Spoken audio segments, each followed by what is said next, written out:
Alright, so we got a 2025 Can-Am Maverick X3 Max. It's the DS, as you can tell right there. In my quest to make it a little bit quieter suspension-wise, I've already gone ahead and swapped these out. Sway bar and links, which isn't really going to change anything. I just like the idea of having something a little beefier. Next step is I picked up some of the NiceCNC the mounting blocks here, and I got the supposed upgraded bushings for it, so I'm going to swap them out, and I'll show you them here in 2 seconds. These are those. I don't know if it'll make a big difference, but from everything I found online, it should. Just help quiet down and slow down the movement on the sway bar, clunking around as much as it does, which if you've ever ridden one of these, you know that they do. So figured I'd make a quick video on swapping that out, and stick around.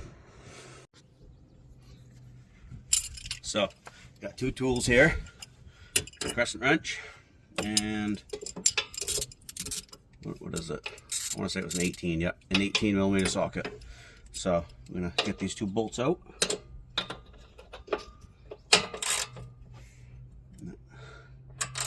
Turn in the proper direction will help.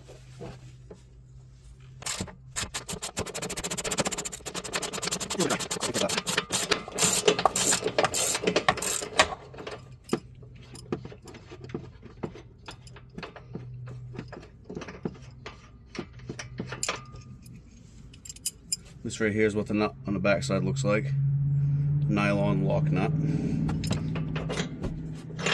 Pretty long bolt, as you can see. And we'll do the other one.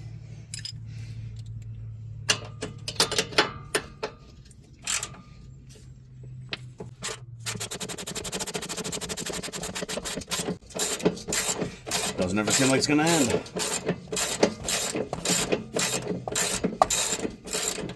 Looked online and found a bunch of people saying that you swap these out to the NiceCNC branded ones. Yes, this is cheap Chinese brand, but I'm trying to do this relatively cheap. But apparently if you swap them out, it should quiet the suspension, aka sway bar, going back and forth as much as it does. So I'll be the judge of that. So there's the old one off. Oh, the little mountain plate just fell. Gonna have this mountain plate in behind it, which I'll clean up before I put back on, because we're gonna slap some new grease in it and everything. And then the old bushing should separate and pop right off. Yep, yeah, it just went flying. So here's the new piece next to the old piece, as you can see. And I'd also like to show you this as well. Put that up behind it.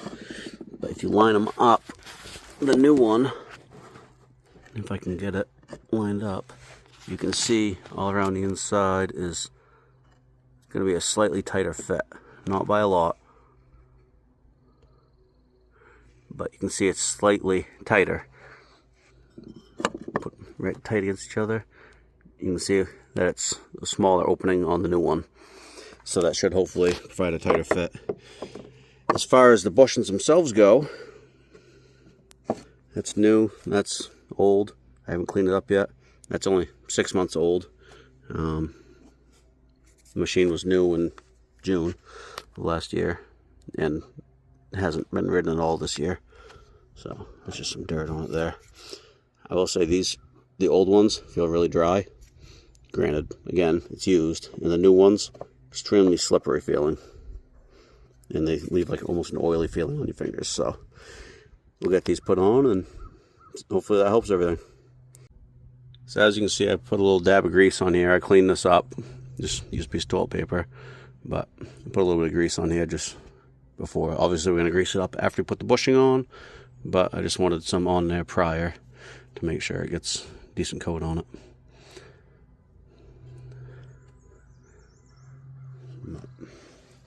So now we'll slide the bushing on.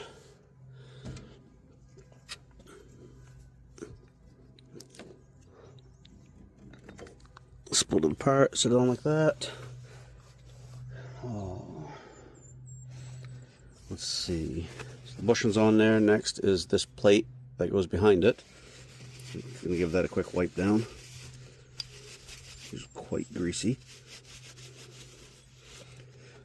So the numbers that are on it are going to face away from the bushing.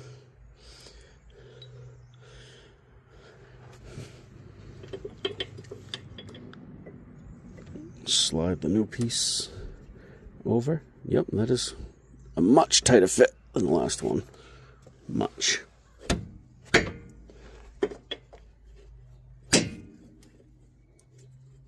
Much tighter. I don't know if this will reach through yet or not. Hold that plate, the plate in place. Oh yeah, that reaches through. So I'll just use the pressure from the, when I tighten this up, to suck it all in tight.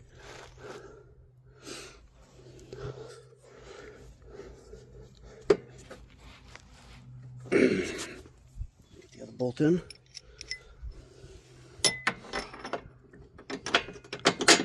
Get it all lined up.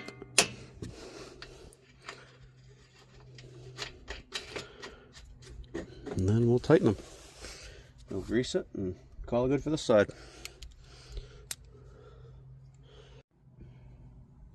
We'll see if this angle's any better for tightening. I'm going to try to tighten them evenly so I don't pinch the bushing in there when it does start pulling the block piece in. So, go on top. Bottom just started sucking it tight, so. Oh. Keep it going the right direction, be helpful. There, it's just starting to tighten up now.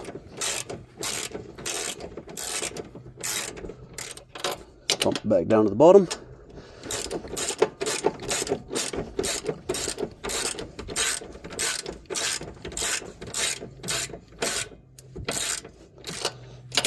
Again to the top.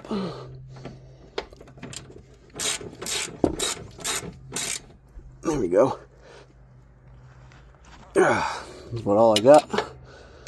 With this ratchet at least.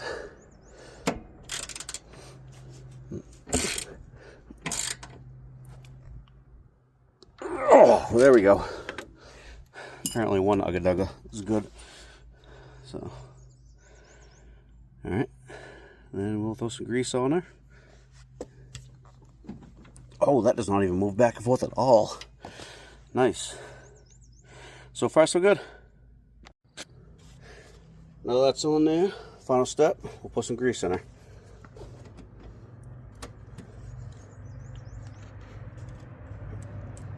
And nope, that doesn't want to tighten that up a little bit. Come on. Alright, it's taking it. And made a mess as usual, but I did get a bunch in, so. Clean off the excess.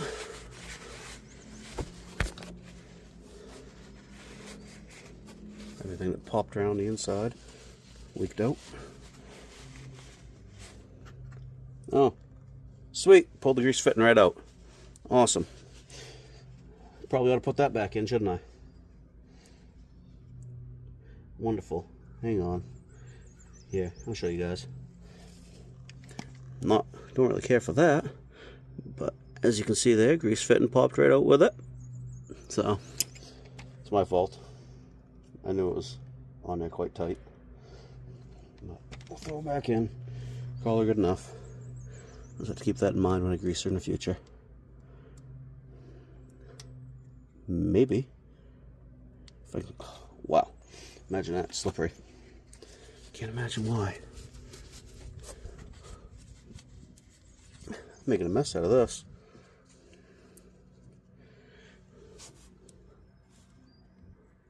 Oh, come on.